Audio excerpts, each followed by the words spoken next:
you're living and breathing your brand or your product every day, and it's like, look how great we are, we do all these things, but really being able to look at, as you're telling those stories, how is it that, you're making your clients, you're making the people who are actually buying and using the solutions that you have, right? They're the main character in the story. They're the hero in the story, right?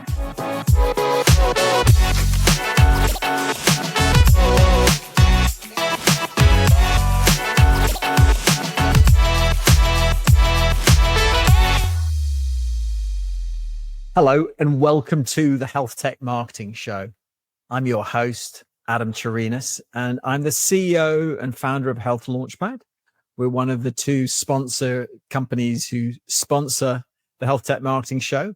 And the other sponsor are old friends, the great people from HIMSS. So thank you to everyone from HIMSS for your support. And thank you to you for listening. If you want to hear other episodes, you can follow this podcast on any of your favorite podcast applications. And you can also see this on YouTube. And if you're watching it on YouTube, hey, click the subscribe button and you'll get access to all of the other episodes. This is a show for you, for health tech marketing people. And so this is the aim of this show, is to provide you with ideas, inspiration, best practices. And we do this by interviewing people like you, people who are in healthcare technology marketing, or people who are experts in their field who can bring a perspective. So what we hope you take away from this show are 3 or 4 actionable insights. And at the end of the show, I'm going to summarize what those are. So today's show is all about storytelling. So that's a topic I'm particularly passionate about. And I've got 2 great guests to help me with that. One of the guests is Kristen Jacobsen, who is the head of marketing of RevSpring.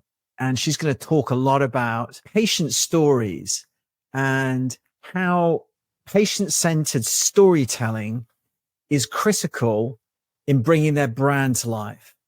It's all about storytelling in healthcare technology marketing, which is a real challenge. We're also going to talk about the importance of ROI and value propositions, particularly now, given the tough economic challenges that we're all facing. And lastly, we're going to spend a lot of time talking about thought leadership, what it is and how to do it well. So with that, welcome to the show. So welcome, Kristen and Justin. I'm so glad to have you on the show. This topic of storytelling is something I've wanted to cover for a while, and I just got a great opportunity to do that. So first of all, Kristen, tell us about yourself and tell us about RevSpring. And I want to hear about all the great things you guys do. Sure. My name is Kristen Jacobsen. I run both marketing and omnichannel solutions for RevSpring.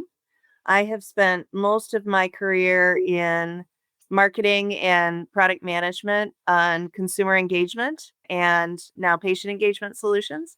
So I was focused on solutions that help brands engage their consumers and their patient population. It's a pleasure to do that in healthcare for the last 10 years. RevSpring is an organization that helps healthcare organizations understand their patients so that they can deliver more personalized digital experiences to increase response from their patients. Most notably, we focus on payment solutions for healthcare organizations, helping them connect with their patients to help them fulfill their financial obligations in a way that fits them. That's very interesting. Is it B2B or B2B2C? It is B2B, but we support the communications of our customers to their consumers, right, which is the patient. Got it. Fantastic. Justin and I have been working together for, 3 or 4 years now. I'm sure it feels like more, but Justin. Like just yesterday and a lifetime ago. But no, Justin Metz, part of the Health Launchpad team, and lead up a lot of our content efforts here with our clients, obviously focused really specifically on the healthcare and health tech space. And before that, had a background in corporate PR and communications, as well as leading communications for regional independent health system, and then also worked the agency side with health. So something we all have in common here is that we've both spent time in the kind of the traditional B2B and B2C space, the sort of outside of healthcare, before we switched over to healthcare. And I think it sounds like we've all been in that in healthcare for sort of about the same amount of time. So it's interesting. It might be interesting to kind of go back and forth on that. Let's start off with the topic at hand, which is storytelling. Kristen, why is it that storytelling is so important in healthcare technology, maybe compared to other industries?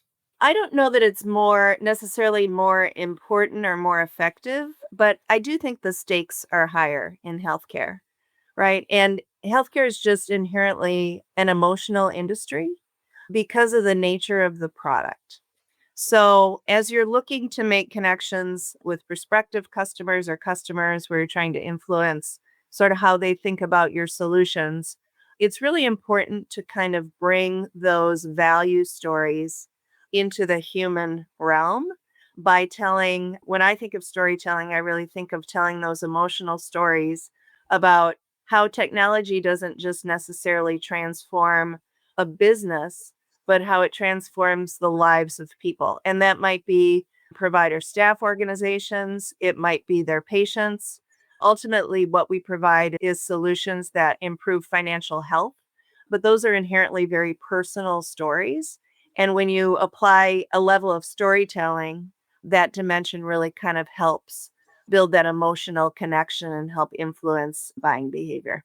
Can you give me a specific example of that? So, one of the things that I guess we really, struggle with when we talk to healthcare organizations about solutions is there's just so much challenge, well, in the economy in general right now, but in the healthcare industry specifically around cost containment, right? It's very easy to make buying decisions based on what feels right in front of you in terms of solutions that might help you save money, right?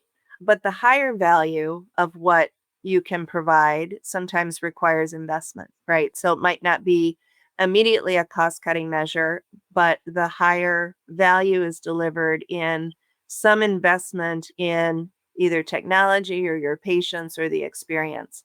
So one of the stories that we like to tell is about the situation of the payment when they're faced with a medical bill, right? If you look at, any of the statistics, you'll see that most consumers, most US citizens can't afford a surprise bill of more than $1,000, which puts you firmly in the healthcare domain, right? So if you appeal to, and our solutions help resolve that problem, right? So patients can afford their healthcare, even though it may be on a more elongated term and on their terms. If you try and appeal just to the financial side of that equation, it's a little bit difficult to motivate against the kind of knee jerk reaction just to save costs. But when you tell the story of the patient and how you can not only just help the healthcare organization improve their financial health, but really improve the situation of the patients by connecting them with solutions that help them resolve their balances, that's a more emotional and sort of persuasive story in terms of how you think about applying the right solutions for the business and for the patient. And how do you know that it's more persuasive? Because we see in our how we transform not necessarily just the sale, right? So we certainly see in terms of engagement with our content where we're selling those stories, but we actually see it in the results of the organizations as they go through our implementation process. So we use data and intelligence to help our customers understand the situation of their patients in order to help them understand how to make the right decisions about how to apply communications and payment solutions that fit the patients. And we see in the results that that actually does result in higher collection rates for healthcare organizations. And we prove that with data, right? So we tell the stories of patients and then we prove that with data. But we also measure patient reactions, right? So we will survey during the process of our engagements patients to understand how they feel about those experiences so that we can share that back with healthcare organizations. So it becomes more than just sort of the financial side of the equation, but also helps demonstrate how we're really improving the relationship of our customers with their patients by delivering those better solutions. So you can show how you appeal both to the hearts and minds, right? The hearts of the patients and the minds of the people you're selling to, but connect the fact that both of those together is provides a better result for both sides of the equation. Yeah. Correct. Very interesting. So Justin, you've been doing this for a while for many different healthcare systems. Break it down. I mean, what goes into making a really good story, particularly in healthcare? Yeah, I would say from a storytelling standpoint, the most important thing at the foundation is a really good understanding of who your audience is. And that's why with Health Launchpad, like we're very insistent always about, let's do the research on the front end, do the buyer journey work, understand you've got all these different personas within the organization that make up this buyer group, and they all have different needs and their needs are unique, right? And we want to understand what is it that are the challenges that those people are facing. What is it that's going to be compelling to them? Obviously, the most important stories, I think, really focus on impact and transformation from start to finish, but we want to make sure that as you're telling that story, the transformation that you're showing and that you're illustrating is something that they care about and that they can sort of see themselves in that story. And then I think in addition to that, and Kristen had mentioned it, but the human element, incorporating that component of it is so important because ultimately, right, these are mission driven organizations. They are delivering life-saving care every single day. So the human element in healthcare, I think, is really unique as opposed to anything else that you're gonna any other industry that you're gonna be working in from a sales and marketing standpoint. So as you're storytelling, especially in the B2B marketing realm, really focusing on how is it fundamentally impacting the patient, impacting the providers, Mm. impacting people who are providing that care and showing that entire journey, right? Of they had this problem beforehand, and then this is ultimately what got them to the point that they were going to do something about it. And this is the result. Sort of storytelling framework. What you're both getting me to think about is a while ago, about 15, 20 years ago now, I was working for a company that put their executives through a program run by the Moth. Are you familiar with the Moth? So the Moth is, yes, exactly. Yeah. They do the show on NPR. The Moth is an organization that runs basically shows around the country where regular people get up and they tell a story. And you have to get vetted to get on the show. I think you have to go through vetting. And these are just people like you and me who are telling, sometimes they're funny stories, sometimes they're really emotional stories, and they're so compelling. But there's a formula for it. And it starts with you set the stakes, right? The dramatic stakes that this person needs to go through. And then there's an arc to the story, and then the denouement at the end of it. And I mean, I'm giving you a very short overview of what it is. There's a lot more that goes into it. But it was a very interesting way of sort of thinking about, in our case, it was learning how to actually present the credentials of this company, but it taught how to tell stories. And so I'm curious, is like, what are some of the techniques maybe that you use, Kristen, and then Justin, I'll go to you, in terms of how you structure a story? Yeah. So, one of the things that we try and do is push storytelling, not just in our materials, but throughout the organization. And what we really encourage, whether it's our executive leadership or our sales team or solutions engineers who are talking with customers and prospects, to really think about their own genuine stories, right? And we are an emotional brand, we're an empathetic brand. And one thing about healthcare is everybody has experienced it, right? Whether it's you directly or a relative, everybody's had some experience. And whether that's on the clinical side, we're not a clinical technology company, we're a financial technology company, but even those stories are very relatable. So we really encourage our organizations, those that are market facing, our leaders, to think about their own personal stories, right? And talk to, in a very genuine way, our customers in the market about why they have passion around our solutions, how they feel about the way that we can impact the lives of the staff members of the organizations that we're working with and patients themselves with real stories that sort of they can tell in a genuine way. So I wouldn't say there's so much of a formula, but we try and make it personal. And in doing that, you're not only building sort of affinity for your brand in general and your products, but it also allows you to build sort of emotional connections with the people that ultimately become your customers, right? And build that trust. I would say, I don't think of it necessarily as a formula, but sort of something that's in our DNA about telling sort of, you even hate to tell the word story because that implies some manufacturing, right? But just sort of speaking from the heart about how we feel passionate about the transformation that we're able to drive and bring that back to stories that are personal to us. It's basically embedded into your culture. Exactly. Yeah, Yeah. exactly. Justin, what are some of the tricks of the trade? Like when you're rustling up a story on interoperability or physician life balance, how do you go about it? Yeah, I think there's a good intersection between figuring out, like, especially on the brand side, right? What are the data points that we want to get in there? Like, what's the information that's really relevant that is differentiating from a product or a brand standpoint?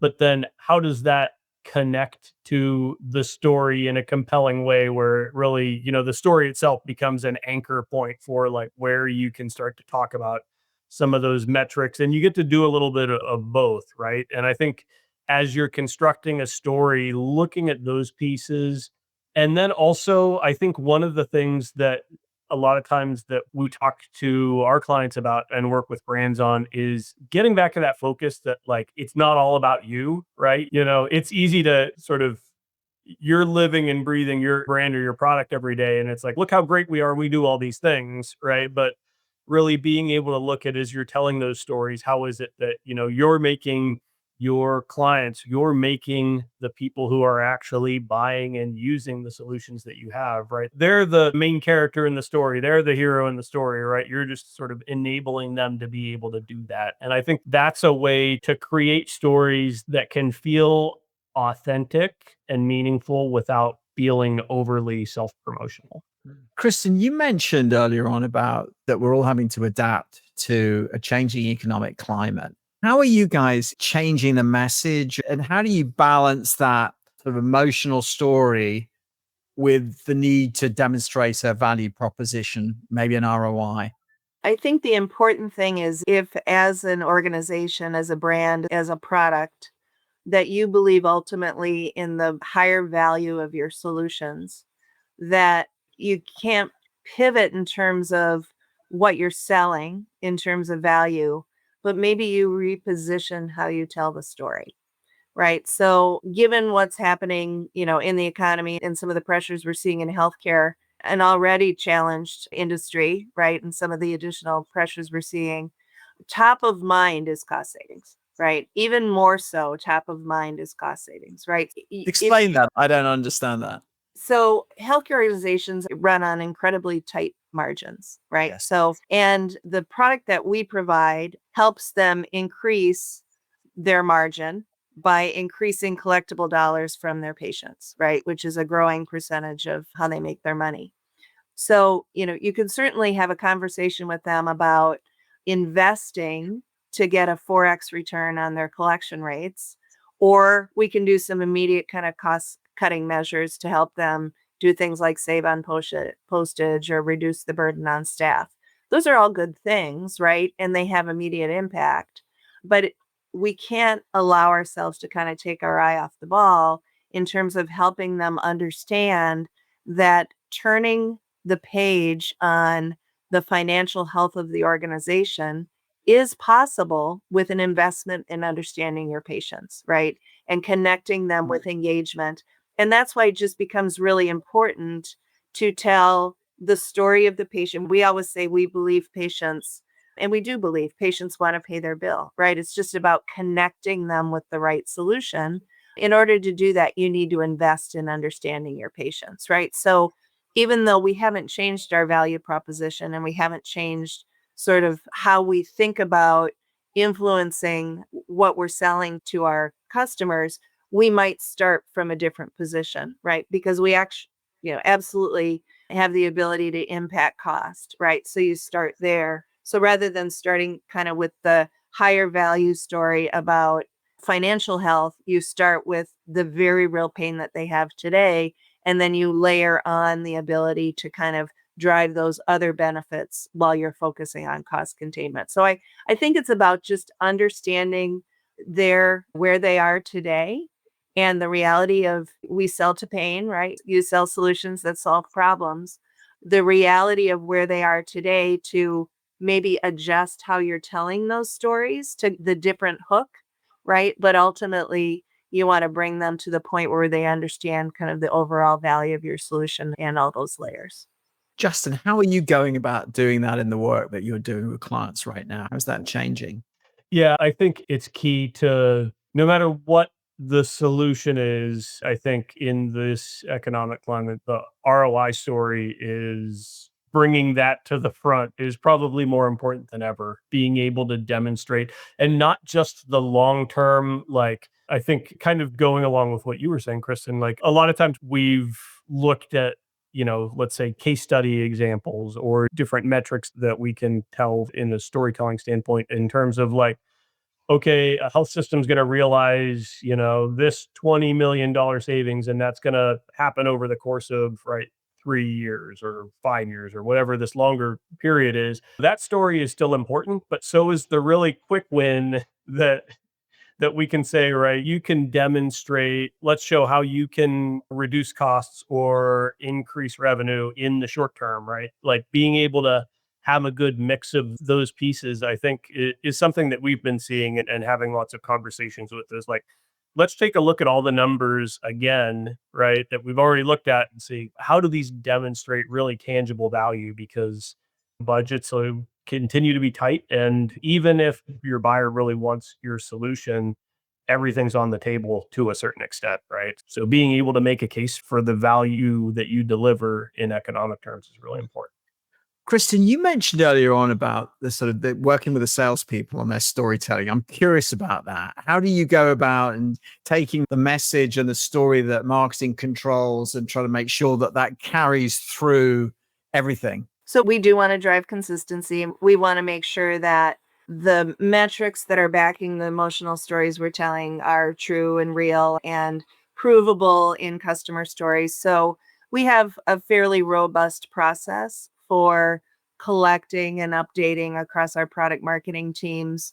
What are those sort of current proof points that we share out with the organization that we train salespeople on? Not everybody connects with every customer. So we try and share those stories internally as much as we try and share them externally. So we certainly want across our sales organization, if we have one of our sales reps or sales leaders who has made a connection with a prospect, they become a customer, they have a very wonderful experience. It's as important for us to share out those stories with the rest of the team so they understand and can articulate that value as much as it is to put that on a case study and put it on our website. Tactically, how do you go about doing that? So we do constant training with our sales organization. So we meet every Monday and we meet on a wide variety of topics, whether it's a new product launch, whether it's positioning against competitors, whether it's a great value story we have from different clients. The topics are ever changing, but we are constantly training our sales organization. That's great. That's a very interesting. Thought leadership is clearly an important strategy here. What role does thought leadership play in your organization, Kristen? Yeah, so I guess thought leadership needs to be not manufactured, but it needs to be genuine, right? So we consider ourselves to be an innovative company. We consider our solutions to be sort of ahead in terms of how we think about creating value. So when we think about thought leadership, we think about how do we, again, tell those stories to organizations like you or in webinars that we do that are thought provoking, right? And maybe it's less about thought leadership than provoking thought. It's really about sort of helping organizations think about how to change the status quo, right? And maybe do things a little bit differently than maybe what they're inclined to do.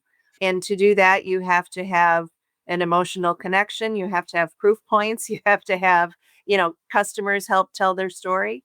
So, we really think about what are the important things that we think we have a point of view to tell that can be influential in the market. And then we think about what are the best vehicles to communicate those. Sometimes it's webinars, sometimes it's case studies. We do a lot with trying to have our customers tell their stories, which is our story, at events and other webinars and those types of outlets.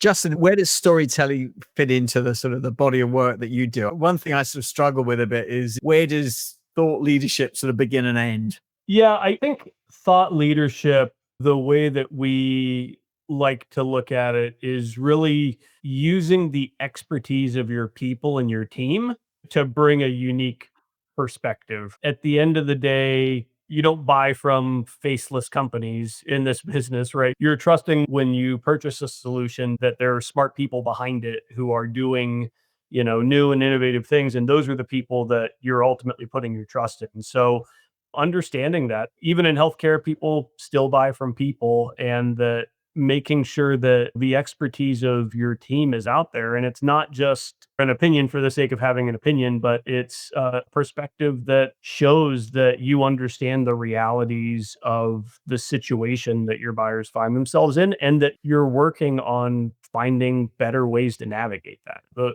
I think that's really where thought leadership takes its own sort of unique turn, which is amplifying the voices of the people who are making some of those more strategic decisions, and bringing a little bit more light to the thought that goes behind the product or the solution or the offering.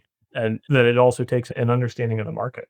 And I would those are all excellent points. I would say we have a very high standard when we think about thought leadership in sort of a pay it forward way. So I talked about a few products today. We try very hard not to talk about products and services when we do thought leadership. We try and make what we talk about more about the customer or the prospect and less about us, and strategies that we've seen among our customers. Maybe it touches on technology, but we try really hard to not make it salesy, because at the end of the day, if we've got a point of view that can provoke thought and inspire change, that can help an organization, even if they don't ultimately buy from us, that we would consider that a win. Yeah, Mark on our team has said, especially when we're talking about like the quality of some of the longer form content that you're putting together, that it should be so good that people would be willing to pay for it, right? That it offers that much value, and that's a high bar to be able to put out there, but also then shows, right, exactly what you said, Kristen, which is we want to offer value in the thought leadership and the content that we're producing, that it's more than just another marketing piece. Kristen, you've talked about the patients a lot. So how do you incorporate the patient perspective? I mean, how do you tell their stories? Several ways. First of all, we do, even though our customer is the provider organization, we do a survey about every 2 years of patients across the United States. So core to our brand is very much about, we want to help you understand your patients. And we do that with our technology, but we also do that with what we call a voice of the patient survey. So in that, we assess, and these aren't patients necessarily that interact with our solutions. These are just patients across the United States that might have different experiences, to understand what they like about engagement with their provider organization, what they don't like, where they feel there are gaps, what they crave. And we use that information to inform our innovation. We use that in our thought leadership to help tell stories about what patients want, right? And what patients are looking for. So that's one tactic. We survey patients that do come through our systems to gauge their experience. And if those are not great stories, we share those and we make our products better. And if they are good stories, we share them to tell about how we can impact the lives of patients. And then the other one is maybe not as intentional, but one of my favorite stories that we've ever told. It's my favorite lead that we've ever gotten, probably in my whole career. And we had a provider call us and say that he, as a patient, so this was, I believe, a VP of revenue cycle in a provider organization, and he, as a patient, had experienced our solutions as a patient. And he realized that they needed to do a better job of engaging with their patients. And so they became a customer. And that was one of the greatest stories that we ever told, was how we were able to impact his life as a patient in such a remarkable way that he sought us out to become a customer. Those are the greatest stories, the ones you don't plan for. That is a great story. Justin, what are some examples that you've had of telling patient stories to sell technology, basically, or sell service? Yeah, I think of some of the work that we've done with AMN Healthcare is a great example, right? Where they've got we were working with them on their language services business, and really transformational sort of service in terms of you've got someone in the room with their physician. They don't speak English, right? There's this language barrier. You're already reaching them at this vote, right? Anybody, when they go into a healthcare setting, into a hospital, they're not feeling well, they're sick, they're injured, is already a stressful time. But then you add in a language barrier on top of that. Just you can really see how the solution that they provided with interpretation and translation and offering medically qualified interpreters helps to not only improve the experience for the provider, but then deliver a completely different experience for the patient. So one of the things that we worked with them on was, how do we pull that all the way through and show that narrative of really, yes, it's a technology, and yes, there are things we care about, right? Like connection times and, the length of the call and the volume and all these things. But then really ultimately what you're doing is completely changing the way that a patient experiences care. Absolutely. Yeah, it is all about patient experience. I think back to my own time when I ran my own technology company, and we had a communication solution, and we were piloted an application where home care aides were using an application that we provided them, a communications tool that would enable them to communicate with the physician or the care navigator. And these were home care aides who were dealing with very sick elderly patients. Many of them are dual eligible, so they were quite suspicious. The patients were quite suspicious that their home care aide had this application. They were like, well, they felt like they were being spied on, and so they were quite resistant. And so the home care aide and the organization they work for had to do a lot of work with the patient and the patient's family for the patient to accept it. What happened was that at the end of the pilot, the patients were complaining that they weren't bringing the tools with them because they knew that technology was making it easier for their home care aide to communicate with the physician or communicate with a care navigator. And so they understood the impact of it. And they wanted to know the home care aide had it. And they were actually quite annoyed when they said, no, we've stopped that pilot. So that I've lived that as well. I think you both told a great story about storytelling. And I want to thank you for that. As we close up, any final thoughts, any sort of like things that you think for anybody listening to this, and it's folks like yourself, Kristen, who are healthcare technology marketers.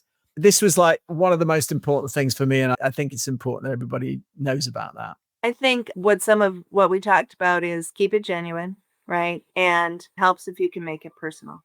Authenticity and personal. Love it. Justin, how about you? Yeah, along those same lines, telling real stories, using it from different perspectives, right? From the patient, from different buyers in the organization or different stakeholders, being able to tell that sort of well-rounded story and do it in a way, again, that really focuses on how your solution is what helped take them to the next level, right? But really positions them as the focal point of the story. Great. Well, Kristen and Justin, thank you so much for your time today and for sharing your perspectives. Well, I learned a lot from that episode, and I certainly hope you did too. I thought Kristen had some really interesting perspectives on how to tell great stories, and I always learn something from listening to my colleague, Justin. So what are the 3 takeaways? So number 1, keep the storytelling authentic and personal. Number 2, position your customer as the hero, not your product. Easy to forget about, right? And number 3, balance emotional impact with data-driven results. I think RevSpring does a really good job of doing that. So again, thank you to you for listening. And if you want to hear other episodes like this, you can follow this podcast on your favorite podcast application, or you can watch us on YouTube. Don't forget to subscribe. Hey, and if you've got any ideas for a show, email me at adam@healthlaunchpad.com. And lastly, if you found this episode useful and you think, hey, you know what? I know a couple of people who also might get some value out of this. Do them a favor and email the episode to them. That hopefully they'll be grateful to you for them. I certainly know that I will. So thank you to you for listening, and hope to see you on the next episode.